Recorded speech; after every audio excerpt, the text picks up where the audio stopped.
الحمد لله وكفى وسلام على عباده الذين اصطفى أما بعد فأعوذ بالله من الشيطان الرجيم بسم الله الرحمن الرحيم وقضى ربك ألا تعبدوا إلا إياه وبالوالدين إحسانا إما يبلغن عندك الكبر أحدهما أو كلاهما فلا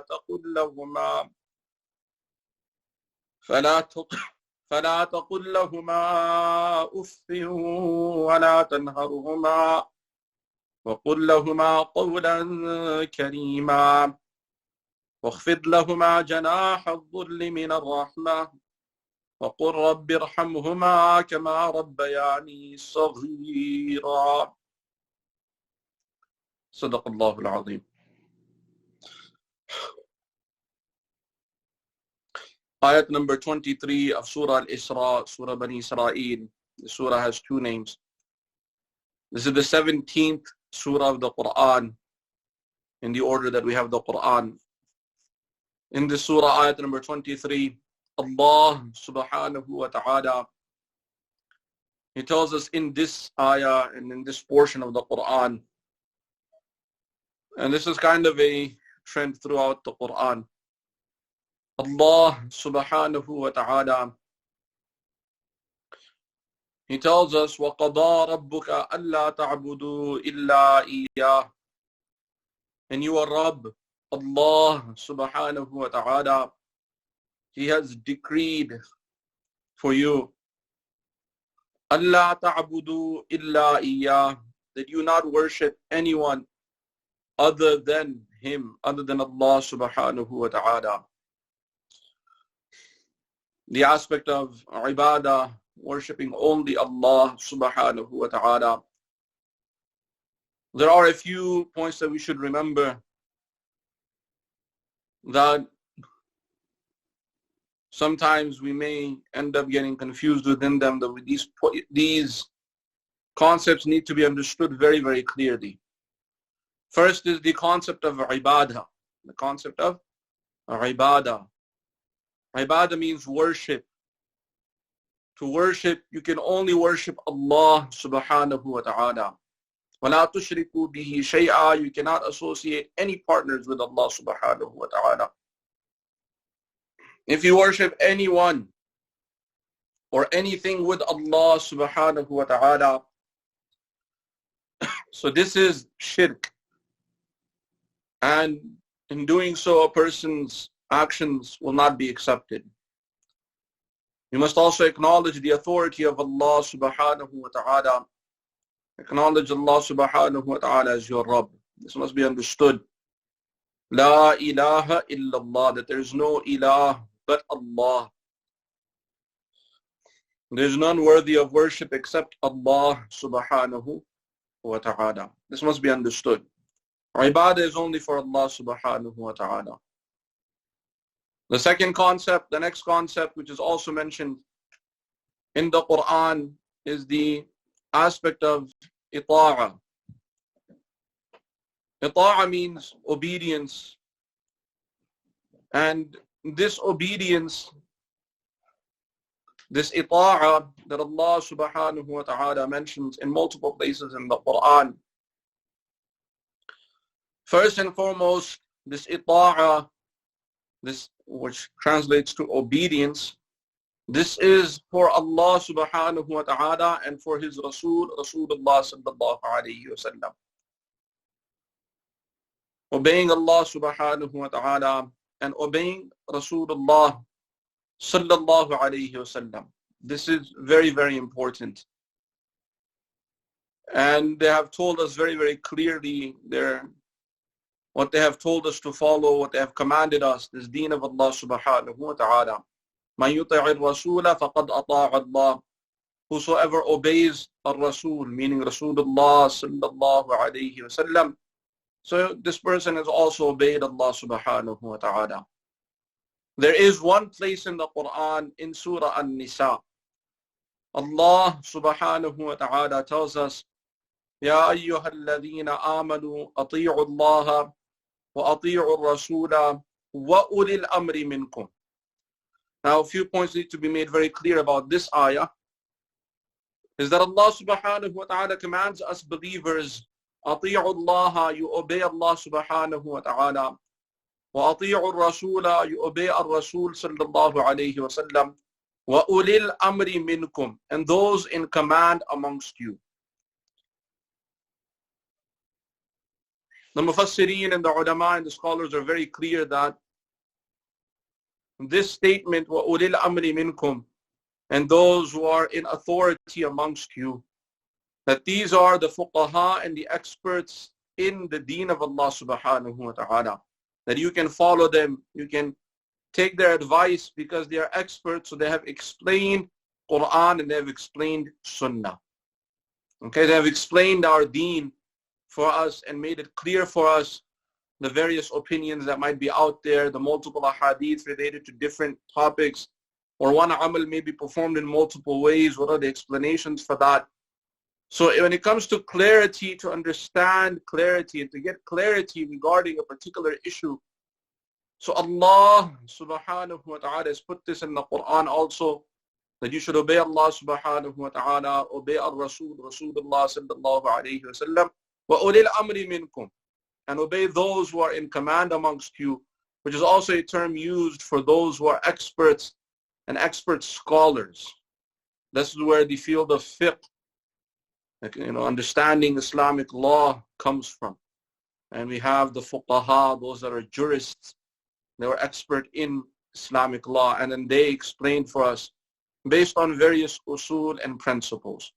So ita'a, obedience for Allah subhanahu wa ta'ala, and particularly for Rasulullah sallallahu alayhi wa sallam, this is very, very clear. We should understand this.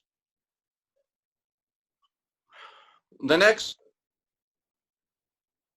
thing that we must understand and we must really be very clear about is the obedience of ittiba'.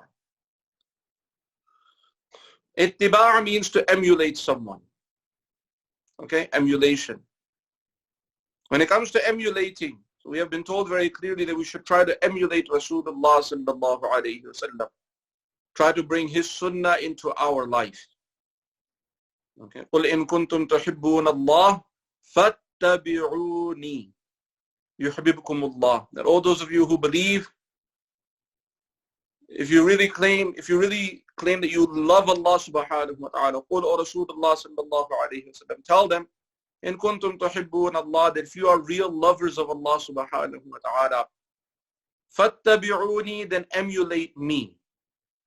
Follow me, emulate me, bringing that into our life, the sunnah of Rasulullah sallallahu alayhi wa sallam, which is also has different levels. Amongst them is also trying our best to look like Rasulullah sallallahu alayhi wa sallam, or how Rasulullah sallallahu alayhi wa sallam commanded also the Sahaba to dress and to look.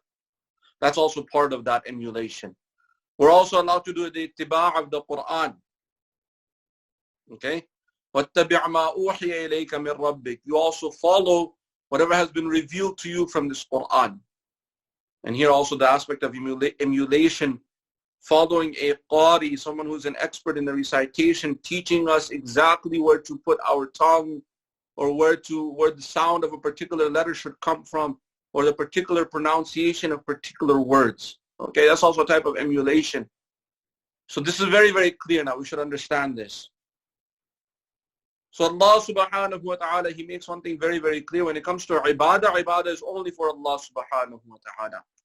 The reason I mention these other concepts is because in the next part of this ayah, Allah subhanahu wa ta'ala tells us, وَبِالْوَالِدَيْنِ إِحْسَانًا.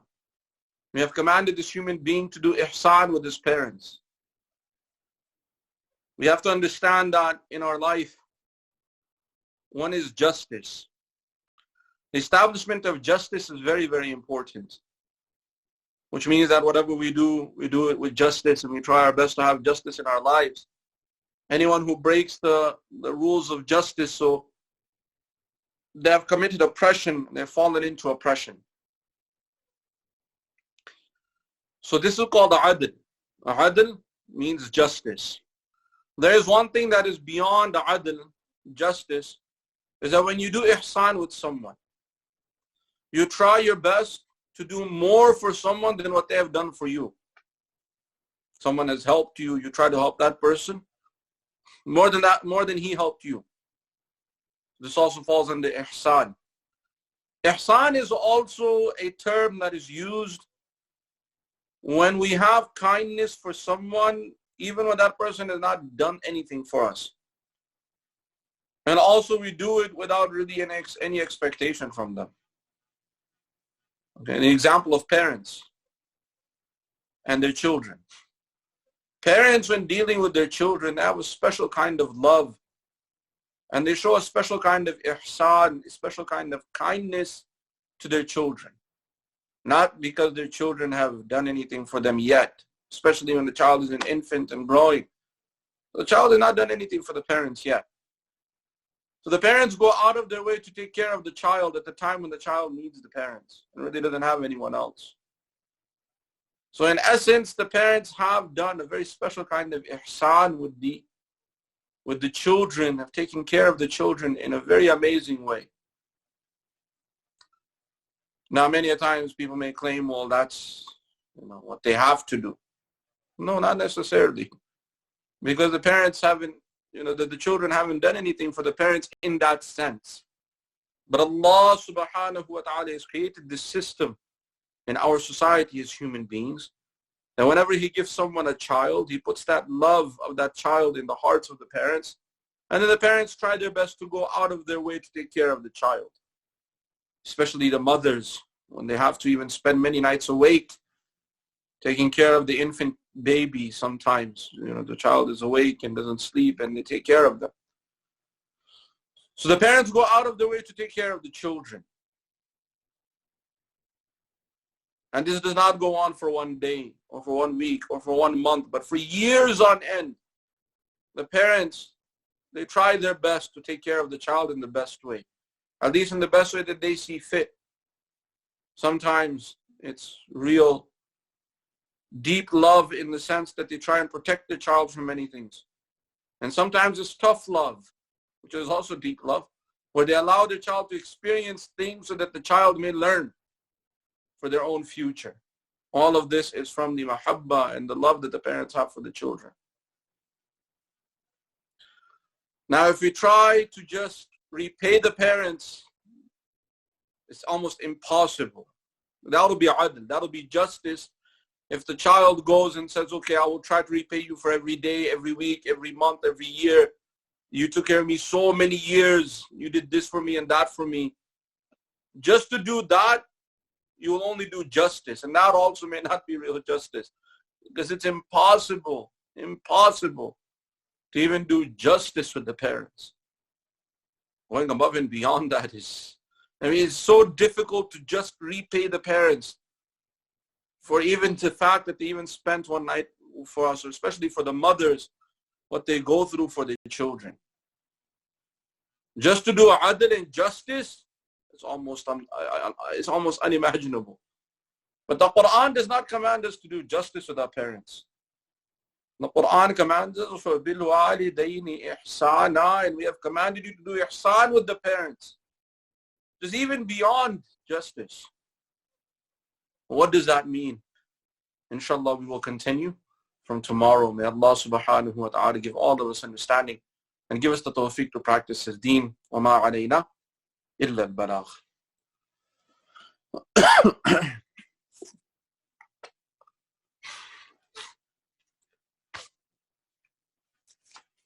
Inshallah, we will read a few ahadith of Rasulullah sallallahu alayhi wa sallam. This has been shown to us by our elders and our scholars, that whenever there is a plague or an epidemic, then try and read the hadith of Rasulullah sallallahu alayhi wa sallam, because at a time of plague you should send a lot of salawat and durood on Rasulullah sallallahu alayhi wa sallam. This will bring down the mercy of Allah subhanahu wa ta'ala. It comes from the ayat in the Quran that وَمَا كَانَ اللَّهُ لِيُعَذِّبَهُمْ وَأَنْتَ فِيهِمْ. Allah subhanahu wa ta'ala tells Rasulullah sallallahu alayhi wa sallam that I will not punish them so long as you are with them. And the Mufassirin have mentioned that so long as people are remembering Rasulullah sallallahu alayhi wasallam, implementing his sunnah in their life, and also sending durood and salawat on Rasulullah sallallahu alayhi wasallam, so this will remove the adab and the punishment from Allah, the adab and the punishment of Allah subhanahu wa ta'ala from the people. So this is something that is very, very important. And also it has been shown to us that there was long time back, many years back, there was the spread of polio and malaria in the subcontinent, Pakistan and India and those areas. And some of our elder scholars, they started a system where after the Fajr Salah, they would read Sahih Bukhari or Sahih Muslim or other books of ahadith related to fadail and virtues, so that the people who are attending, they used to do this after Fajr Salah, so that the Musallin and the community, they would hear the name of Rasulullah sallallahu alayhi wasallam, and they would say sallallahu alayhi wasallam. And also they would learn about Iman and learn about implementation of the Sunnah and Fadail. So we have also tried our best, inshallah, in this time of this plague, of this epidemic, of this pandemic that has taken the whole world in the form of COVID-19 and coronavirus, SARS-2. So we will try our best, inshallah, during this time to read, even if for a few minutes, just a few hadith of Rasulullah sallallahu alayhi wa sallam.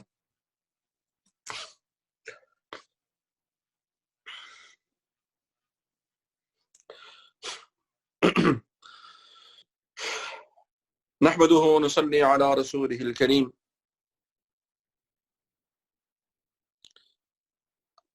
أما بعد، عن أبي أمامة رضي الله عنه قال: ذكر أصحاب رسول الله صلى الله عليه وسلم يوما عنده الدنيا.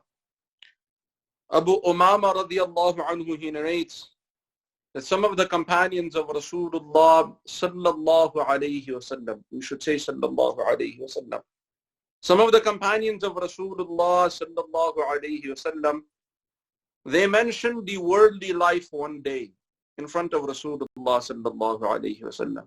They were talking about luxuries, and they had normal lives. They used to talk about the dunya, talking about the luxuries of the dunya, the beauties of the dunya. So they just had a discussion in front of Rasulullah sallallahu alayhi wasallam about this world, this worldly life. فقال رسول الله صلى الله عليه وسلم. So then Rasulullah sallallahu alayhi wasallam, he told them, and he said, ألا تسمعون, have you not heard, or don't you listen? ألا تسمعون, will you not listen?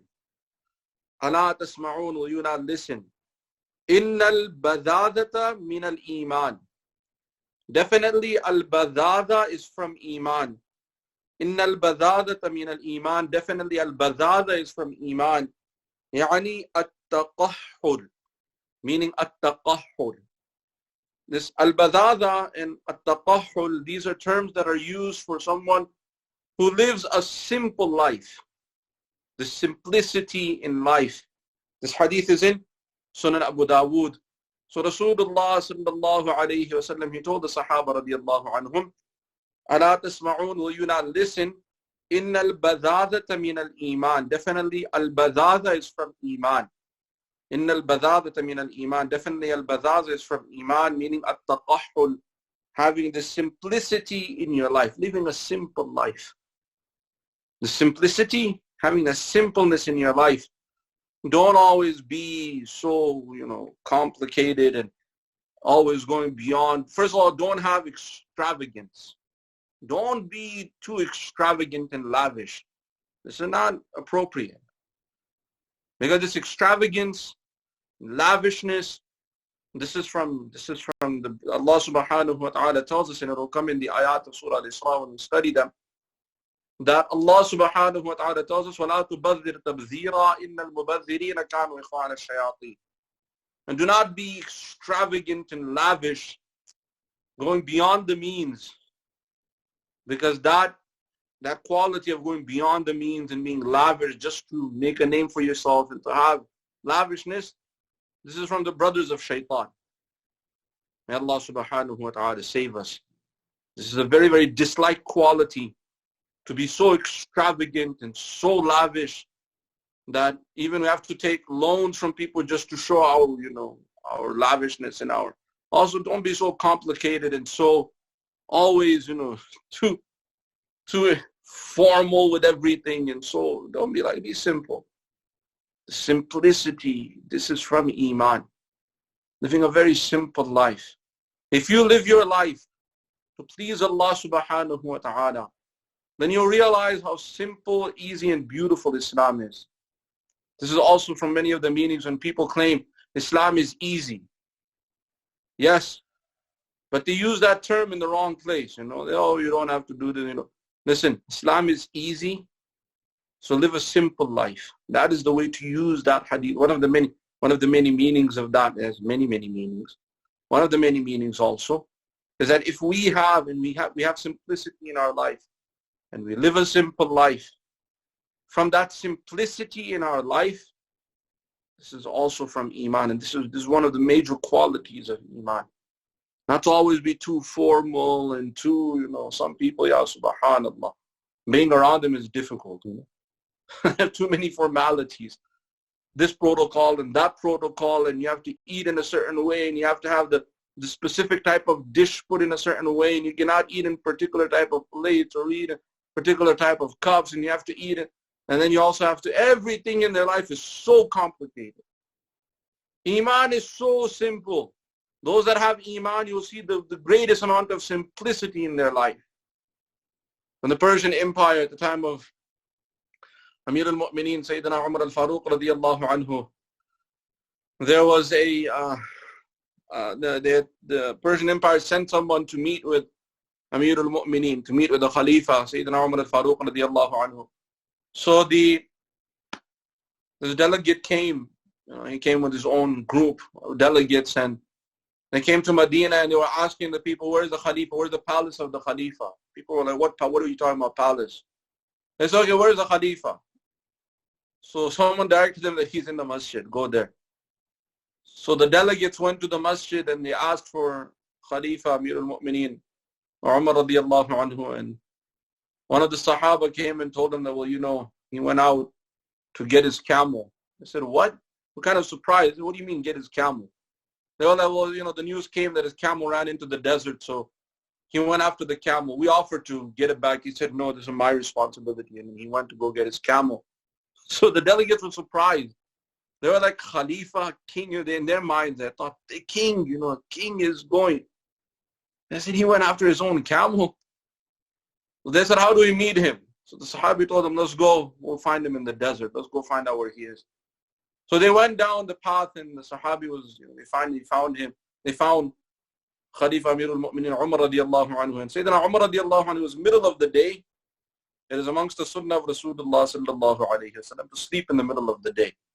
And if you know anything about the deserts, it gets hot, it's tiring. So he got tired.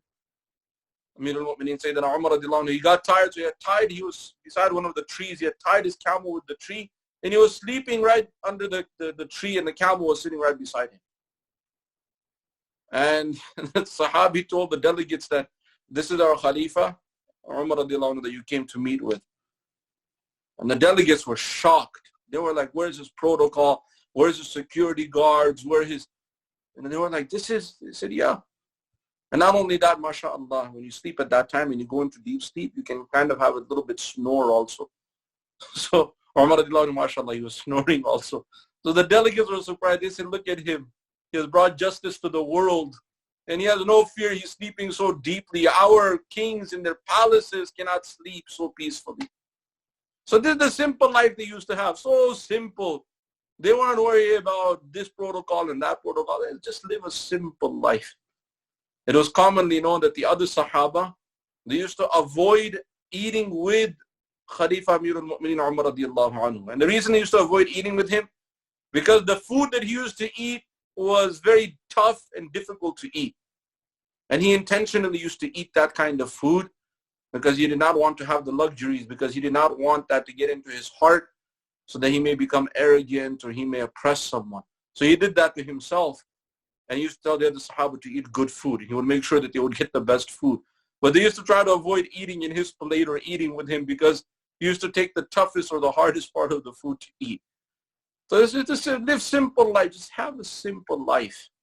And this was also the sunnah of all of the khulafa. Later on, there also came Umar bin Abdul Aziz, rahmatullah alayhi, some of the anecdotes. And again, this is also going back into the tafsir of the ayat of today. I know yesterday we separated them. We'll try to kind of combine the message. So also, Amir al-Mu'mineen, Umar bin Abdul Aziz, rahmatullah alayhi, used to also have many anecdotes from his life. One time he was sitting with a gathering at night time, and they were having a very important meeting. So the light, they used to have this lantern system, and the light kind of flickered, and you had to go and fix the oil and fix it. So Amir al-Mu'mineen Umar bin Abdul Aziz, rahmatullah alayhi, he himself got up, went, and he fixed the lantern, he fixed the oil. It was a process. He fixed the lantern, he fixed the oil, he checked everything himself, came back and sat down. And all of the ministers were looking at him. There was one or two generals of the army. They were looking at him. They kind of looked at him weird, like, what are you doing? So he looked around and he realized they were looking at him funny. So he said, come on. Before I got up, I was Umar bin Abdul Aziz. I went and fixed the lamp and I sat back down. I'm still Umar bin Abdul Aziz. Nothing has changed. So one of you fixing the lamp or I fixing the lamp, it doesn't matter. So they used to have this. It was so simple. He didn't go and order someone else, you do this and you fix that. No, very simple and humble life. So live this humble life. Live a simple life. And if you live that simple life, you'll see the barakah and the blessings in your life. But every time you become complicated, you become all too many protocols. That doesn't mean you should not have protocols in your life. You become too much beyond the limit. You make life difficult for yourself, and you'll make life difficult for all those around you. This is also what Allah subhanahu wa ta'ala tells us in the verses that we'll be reciting today, from ayat number 177, inshallah, to the end of Surah Al-Baqarah, and a portion of Surah Al-Imran we'll also be reciting today, the first 20 ayat. But in there's the ayah where Allah subhanahu wa ta'ala tells us, أَمْ حَسِبْتُمْ أَن تَدْخُلُوا الْجَنَّةِ وَلَمَّا يَأْتِكُمْ مَثَلُ الَّذِينَ خَلَوْا مِنْ قَبْلِكُمْ. Do you think you'll enter paradise when you have not faced or gone through what the people before you went through? Why did the Sahaba radiallahu anhum have such beautiful qualities of humbleness and humility and simplicity? Because they had gone through many, many difficulties, and they had also lived a life where they realized that this dawned on them. It dawned on them through the taqwa that they had and the iman that they were gifted with, that it dawned on them the difficulties that others also go through. So they used to feel for their servants. They used to feel for even their slaves they used to have under them. They used to really feel for them, and they used to make a genuine effort to make their life easy. Remember one rule in life: if you make other people's life easy, Allah subhanahu wa ta'ala will make your life easy. But if you become really complicated and so many rules and protocols, you make other people's life difficult, Allah subhanahu wa ta'ala also make your life difficult. So remember this in life. May Allah subhanahu wa ta'ala give us understanding. May Allah subhanahu wa ta'ala grant us guidance. May Allah subhanahu wa ta'ala give all of us the tawfiq to practice His deen. وآخر دعوانا أن الحمد لله رب العالمين وما علينا إلا البلاغ. سبحان الله وبحمده سبحانك اللهم وبحمدك نشهد أن لا إله إلا أنت نستغفرك ونتوب